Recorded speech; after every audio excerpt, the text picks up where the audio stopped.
The learners are cordially welcome, and I am really glad to understand your sincere mentality to learn English grammar.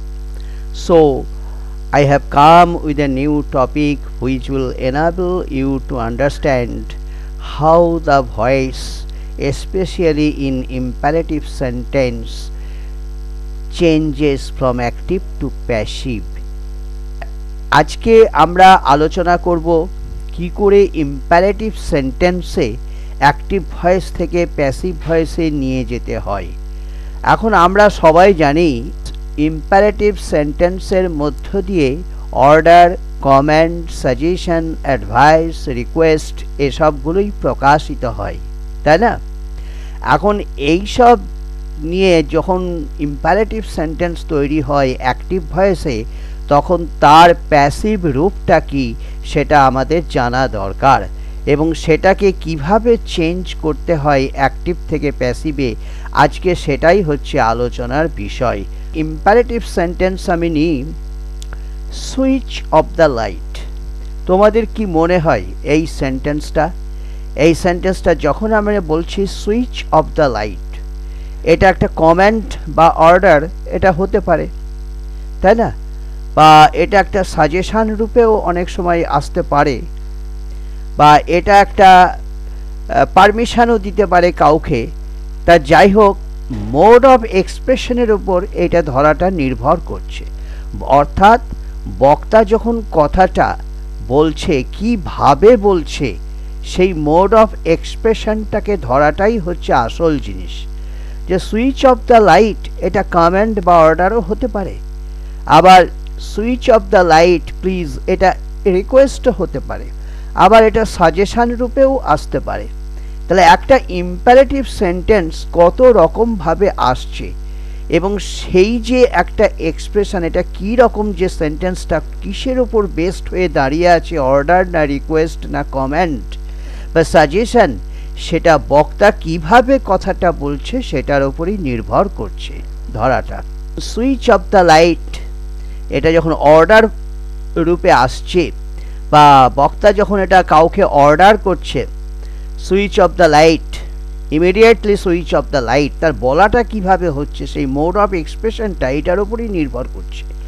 তা যদি এটা order হয়, order based হয়, তাহলে এটাকে আমরা প্যাসিভ ভয়েসে রূপ দিতে পারি ইউ আর অর্ডারড, বা আমরা বলতে পারি you are commanded, you are ordered to switch off the light. আর যদি এটা এক্সপ্রেসড হয় সাজেশন হিসেবে, তখন আমরা বলতে পারি the light should be switched of, the light should be switched of, যদি এটা সাজেশন রূপে হয়। বা আমরা আবার বলতে পারি কখনো কখনো এর প্যাসিভ রূপটা যে কি, যে the light is to be switched off. এতগুলো প্যাসিভ রূপে এই সেন্টেন্সটা আসতে পারে, কিন্তু সেটা মোড অফ এক্সপ্রেশনটার উপর নির্ভর করছে। তা যাই হোক, তোমাদের এটা যত্ন সহকারে বোঝা উচিত যে এটা কমেন্ট না এটা সাজেশন না অর্ডার না অ্যাডভাইস না রিকোয়েস্ট, তারপরে তোমরা এগোবে এটা ধরার পর। তা ধরো এখন এই সুইচ অফ দ্য লাইট এটার অ্যাক্টিভ ভয়েসেই আছে, এটাকে কত রকমভাবে প্যাসিভ ভয়েসে করা যায় দেখো। আমরা এক নম্বরে বলতে পারি, এক নম্বরটা ভালো করে লক্ষ্য করো, নাম্বার 1, যখন এটার অ্যাক্টিভ ভয়েস থাকে you are to switch off the light, this is active voice, তখন প্যাসিভ ভয়েসটা হওয়া উচিত কীরকম, the light is to be switched off. যখন you are to switch off the light এইটা যখন অর্ডার রূপে অ্যাক্টিভ ভয়েসে আসে, তখন এটার প্যাসিভ রূপ হয়ে যায় কি, the light is to be switched off. দেখো এখানটায় দ্য লাইটটা অবজেক্ট, তাই এটা প্যাসিভ সাবজেক্ট রূপে আগে আসলো দ্য লাইট, তারপরে একটা বি ভার্ব বসালাম, এম ইজ বা আর, এখানে ইজ বসলো, দ্য লাইটের পরে ইজ বসে, তারপরে টু প্লাস বি, তারপরে V3, তারপরে যেটা আছে অফ ও ডবল এ প্রিপোজিশন, সেটাকে আমরা বসিয়ে দিলাম। এইভাবে প্যাসিভ স্ট্রাকচারটা দাঁড়ালো কি, the light is to be switched off. যখন তার অ্যাক্টিভ রূপটা থাকে you are to switch off the light. এবার দেখো যে যদি এটা সাজেশন রূপে আসে, বক্তার যেই মোড অফ এক্সপ্রেশনটা যে সাজেশন হয় আমরা যদি বুঝতে পারি, তখন তার অ্যাক্টিভ ভয়েসের রূপটা হয় you had better switch off the light, বা বক্তা বলতে পারে এভাবেও you should switch off the light.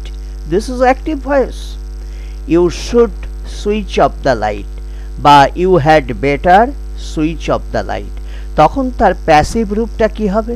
Passive রূপ হবে the light should be switched off, the light should be switched off। এখানে অবজেক্টটা সাবজেক্ট হলো, passive subject the light, modal আসলো শুড, তারপরে বি বসলো, তারপরে V3 যেটা সুইচ, সুইচড, সুইচড, তারপরে প্রিপোজিশন যেটা আছে অফ ও ডবল এফ সেটাকে বসিয়ে দিলাম। এইভাবে তার প্যাসিভ স্ট্রাকচারটা দাঁড়ালো the light should be switched off. আবার আমরা এটাকে লেট দিয়ে সময়ে সময়ে বলতে পারি যখন এটার মোড অফ এক্সপ্রেশনটা সাজেশন বা প্রপোজাল হয়ে আসে। কিরকম? Let the light be switched off, this is passive structure, let the light be switched off. আবার যখন এটা বলা হয় you are order to switch off the light passive ভয়েসে, তখন যেন কেউ না কেউ অর্ডার দিচ্ছে এটাকে, কি যে switch off the light, switch off the light, এটা অর্ডার রূপে আসছে, তখন তার প্যাসিভ স্ট্রাকচারটা দাঁড়ায় you are order to switch off the light. তাহলে এই যে সুইচ অফ দ্য লাইট এই সেন্টেন্সটার ইম্পারেটিভ স্ট্রাকচারে আছে এবং তাকে কত রকমভাবে যে প্যাসিভ ভয়েসে রূপ দেওয়া যায়, হ্যাঁ, সেটা আমরা দেখলাম এবং সেটা বক্তার মোড অফ এক্সপ্রেশনের উপর ডিপেন্ড করছে। তোমরা সেটা ভালো করে বুঝে নেবে। যেমন আমি বললাম কোনো কোনো সময় বলতে পারি the light is to be switched off, যখন এটার অ্যাক্টিভ ভয়েস থাকে you are to switch off the light. The light should be switched off, যখন এটার অ্যাক্টিভ ভয়েস রূপ থাকে you had better or should switch off the light.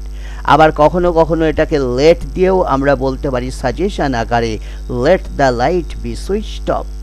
আবার কখনো এটা বলা যায় order, you are order to switch off the light. এর বিভিন্ন রকমের এই প্যাসিভ ফর্মগুলো তোমরা দেখলা কেমন। যেমন ধরো একটা সেন্টেন্স এক্সাম্পল আমি দিচ্ছি, do not run in the সান। এখানে আগেকার সেন্টেন্সে যেমন সুইচ অফ দ্য লাইট একটা অবজেক্ট পাওয়া যাচ্ছিল, কিন্তু এখানে এই বাক্যে do not run in the সান এই বাক্যে কোনো অবজেক্ট নাই। তাহলে যে সমস্ত বাক্যে অবজেক্ট পাওয়া যায় না সেটা লেট দিয়ে করা সম্ভব হয় না। তাহলে সেই সব ইম্পারেটিভ স্ট্রাকচার বা ইম্পারেটিভ সেন্টেন্সগুলো ভয়েস চেঞ্জটা কীরকম হবে?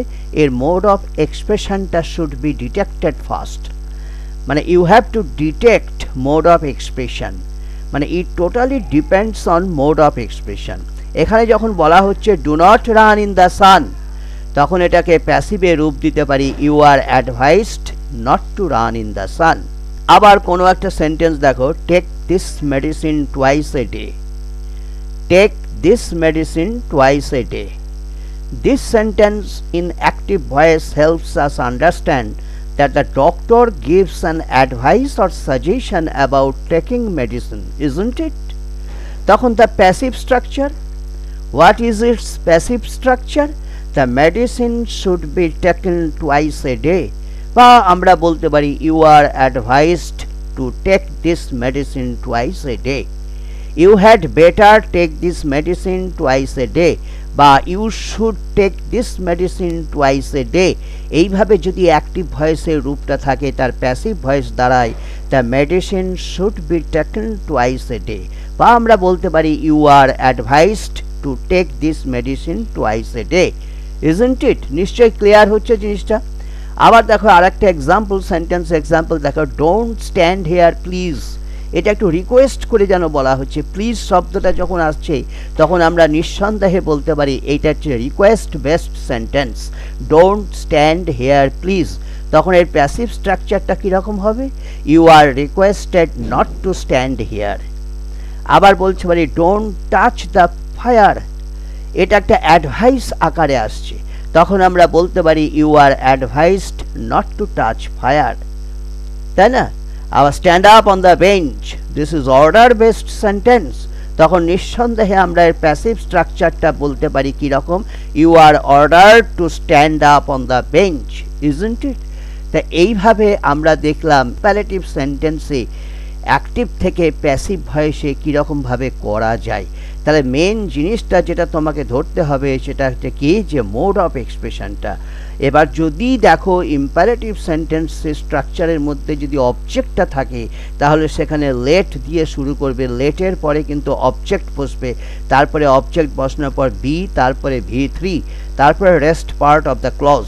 এইটা মনে রাখবে, কিন্তু এটাই হচ্ছে this is formula, and following this formula you have to approach. কেমন? এটা বাড়িতে তোমরা প্র্যাকটিস করো, প্র্যাকটিস করবে আস্তে আস্তে আস্তে, তাহলে সব বুঝতে পারবে। Blow the whistle now, this is active voice structure. Blow the whistle now, এই সেন্টেন্সের মধ্য দিয়ে আমরা এইটাকে ভয়েস চেঞ্জ করতে পারি, এভাবেও করতে পারি, the whistle is to be blown now, the whistle is to be blown now. এখানে একটু ভালো করে লক্ষ্য করে দেখো সেন্টেন্সটা, যখন বলা হচ্ছে ব্লো দ্য হুইসেল নাও, তখন এটা কি বোঝাচ্ছে? The whistle is to be blown now. যখন অ্যাক্টিভ ভয়েসে সেন্টেন্সটা ছিল তখন সেই সেন্টেন্সের একটা জোর ছিল, কমান্ডের জোর ছিল, কমান্ডের। কিন্তু যখনই এটাকে আমরা প্যাসিভ ভয়েসে আনলাম তখন কিন্তু ওই যে সেম স্ট্রেংথ, কমান্ডের যে সেম স্ট্রেংথটা প্যাসিভ ভয়েসে ফুটে উঠল না। Carefully note the active structure which shows us the distinct power of command, but when it is converted into passive structure it does not keep up the effectiveness and firmness of command or order. তাহলে এই যে the strength of command is to some extent found missing. In order to keep up the same strength we should say let the whistle be blown now, let the whistle be blown now. তাহলে আমার ওই এই যে blow the whistle now, this is command based sentence. এই command based সেন্টেন্সটাকে যদি আমরা passive ভয়েসে রূপ দিতে চাই, ওই কমান্ডটার সেম স্ট্রেংথটাকে বজায় রাখতে, তখন আমাদের বলা উচিত let the whistle be blown now, blow the whistle now. This is command based imperative structure. Command বোঝাচ্ছে বা অর্ডার এটা বোঝাচ্ছে, কিন্তু এই অর্ডারের তো একটা স্ট্রেংথ আছে, এই স্ট্রেংথটা কিন্তু প্যাসিভ ভয়েসে না হারিয়ে যায়, সেটা আমাদেরকে লক্ষ্য রাখতে হবে। প্যাসিভ ভয়েসটা আমাদেরকে এমনভাবে করতে হবে অ্যাক্টিভ ভয়েসের যে কমান্ডের স্ট্রেংথটা আছে বা অর্ডারের স্ট্রেংথটা আছে, প্যাসিভ ভয়েসেও সেই স্ট্রেংথটা স্পষ্ট হয়ে থাকে যেন, সেইটা আমাদেরকে লক্ষ্য রাখতে হবে। যখন আমরা বলছি ব্লো দ্য হুইসেল নাও, এই সেন্টেন্সটার মধ্যে দিয়ে একটা কমান্ড বা অর্ডারের স্পষ্টতা লক্ষ্য করা যায়, তাই না? কিন্তু যখন আমরা বলছি the whistle is to be blown now, এই প্যাসিভ ভয়েস স্ট্রাকচারের মধ্যে দিয়ে সেই স্ট্রেংথের যে কমান্ড বা অর্ডার সেটা কিন্তু ফুটে উঠল না। যদি আমরা বলি এই টেকনিকটা ফলো করে let the whistle be blown now, তাহলে কিন্তু অর্ডার বা কমান্ডের সেম স্ট্রেংথটা এক্সপোজড হলো এই প্যাসিভ স্ট্রাকচারে লেট দিয়ে শুরু করলে। যেমন ধরো avoid the bad company, this is active voice structure. Avoid the bad company, যদি আমরা বলি the bad company is to be avoided, this is passive structure. কিন্তু অ্যাভয়েড দ্য ব্যাড কোম্পানি বলাটার মধ্যে মোড অফ এক্সপ্রেশনের মধ্যে দিয়ে যে অর্ডারটা ফুটে উঠছে, প্যাসিভ ভয়েসটাকে যদি এইভাবে বলা হয় the bad company is to be avoided, তাহলে কিন্তু ওই same strength of order is not prominent in this kind of passive structure. Keep it in your memory. তাহলে আমাদের কি ওই যে সেম স্ট্রেংথ অফ অর্ডার এটাকে বজায় রাখতে গেলে আমার কি করা উচিত? তখন লেট দিয়ে করতে হবে, let the bad company be avoided. এইটা যদি বলি let the bad company be avoided, to say let the bad company be avoided is better, especially to have the equal strength of comment or suggestion. মনে রেখে দিও, don't hate the poor. This is active voice structure. The poor are not to be hated. এটাও passive voice structure. আবার let not the poor be hated, এটাও passive voice structure. কিন্তু don't hate the poor এর মধ্যে যে অ্যাডভাইসের স্ট্রেংথটা আছে সেই স্ট্রেংথটা বজায় থাকছে let not the poor be hated এইটা বলার মধ্যে। The poor are not to be hated এটা বলা যায়, প্যাসিভ ভয়েস হয়, কিন্তু সেম স্ট্রেংথ অফ অ্যাডভাইসটা ঠিক ফুটে উঠছে না। কেমন?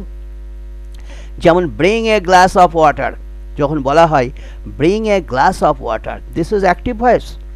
কিন্তু যদি প্যাসিভ ভয়েসটা বলা হয় a glass of water is to be brought, তাহলে এখানে power of command is missing in passive voice structure, তাই না?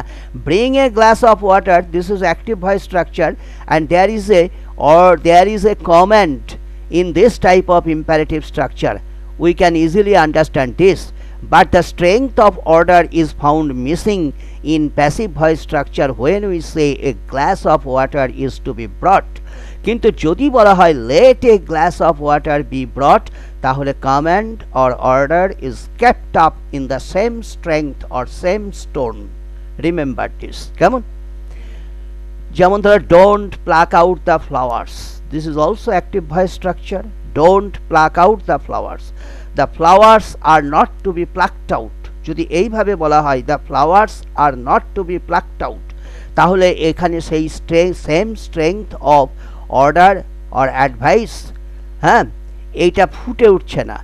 তখন আমাদেরকে বলা উচিত let the flowers be not plucked out বা let not the flowers be plucked out, এটা বললে তবেই সেই কমান্ড বা অর্ডারের স্ট্রেংথটা বজায় থাকবে। ক্লাসটা তাহলে আমি এখানে শেষ করছি, তোমরা ভালো থাকো। নেক্সট ভিডিওর জন্য আবার প্রস্তুত হও, আমি নতুন টপিক নিয়ে আসবো, আবার দেখা হবে।